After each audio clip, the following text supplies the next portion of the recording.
1993, les États-Unis ne sont pas prêts. À Hong Kong, un dieu du bullet ballet vient de poser ses valises à la Nouvelle-Orléans. Son nom, John Woo. Sa mission ? Filmer Jean-Claude Van Damme en train de jouer au funambule sur une moto et frapper un serpent à sonnette à main nue. Messieurs, dames, bienvenue dans Chasse à l'homme. Premier film hollywoodien du maître, budget sous contrôle, studio flippé, résultat, un chef-d'œuvre de chaos contrôlé, des méchants cultes et 74 millions de dollars au box-office. Aujourd'hui, on décortique l'OVNI. Attachez vos chargeurs.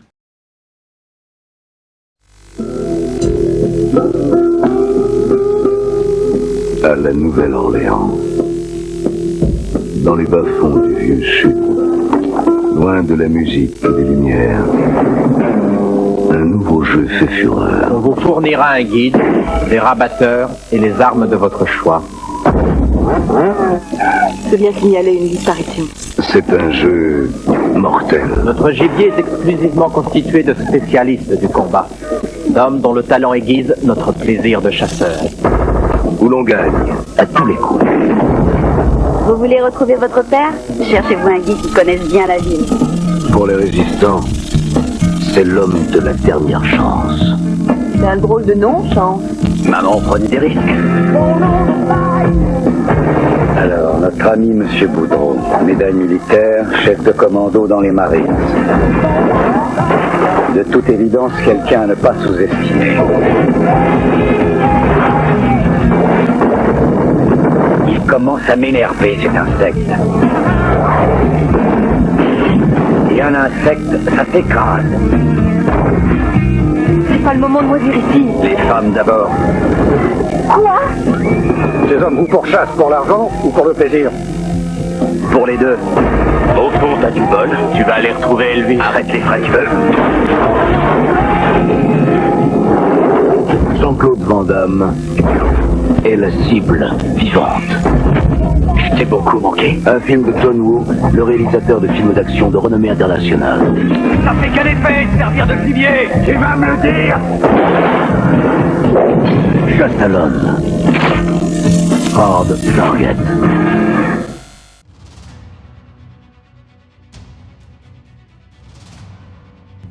Avant Hard Target, John Woo, c'est du lourd. The Killer, A Better Tomorrow. Sauf que là, il débarque chez Universal. Un studio, pas de copains de triade. Des producteurs exécutifs qui s'appellent Sam Raimi et Robert Tappert. Oui, les mecs d'Evil Dead. Ça promet. Mais Universal ne lui lâche pas la grappe. Woo doit dompter son style.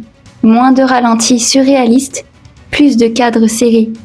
Sa liberté de créateur, muselée. Sa réponse, il va tricher. Le script, signé Chuck Farré, qui joue aussi le père disparu, malin, est un remake moderne de la nouvelle The Most Dangerous Game de Richard Connell. Des riches chassent des SDF. Simple, efficace, brutal.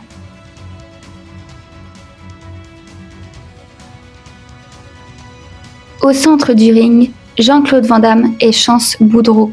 Déjà le nom, légendaire.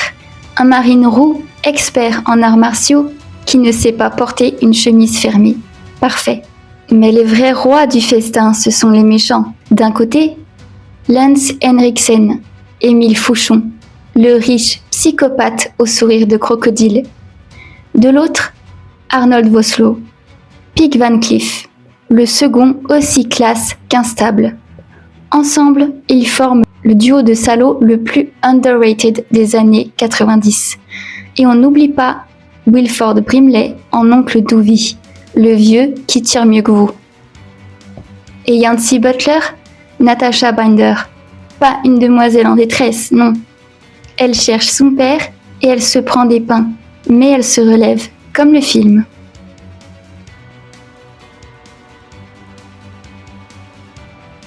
Tourné en 65 jours, intégralement à la Nouvelle-Orléans.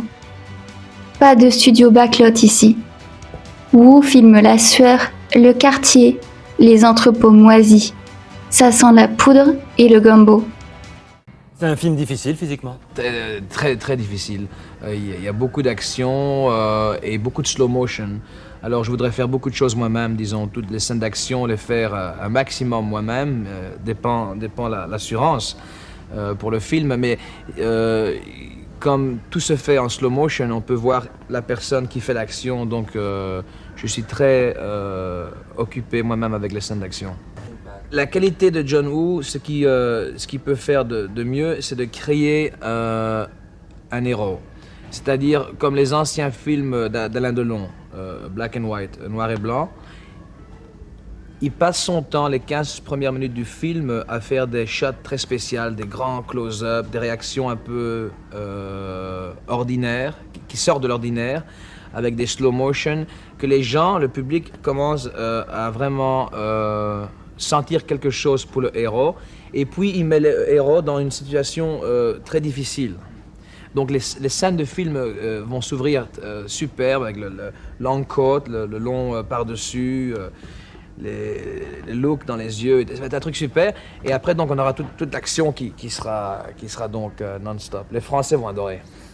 Le réalisateur veut des découpages agressifs, des angles audacieux, ce qu'on appellera plus tard le gun-fu.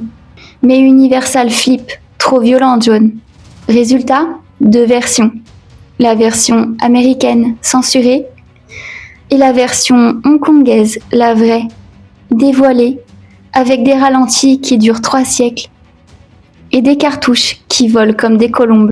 Anecdote, le directeur de la photo, c'est Russell Carpenter, le même qui fera Titanic. Il arrive, Woo lui dit « Je veux que la caméra danse ». Russell a failli faire une syncope.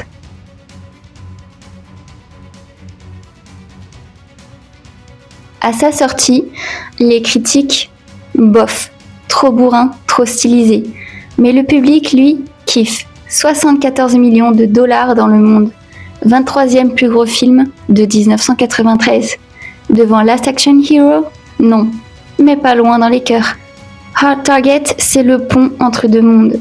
Woo amène ses ralentis, ses colombes, même si elles sont surtout dans le décor ici, et ses méchants, qui meurt comme dans un opéra.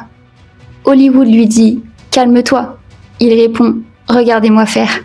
Le film a vieilli comme un bon whisky de contrebande. Il est brut, imparfait, parfois ridicule. Mais chaque plan sent la passion d'un type qui refusait de filmer propre.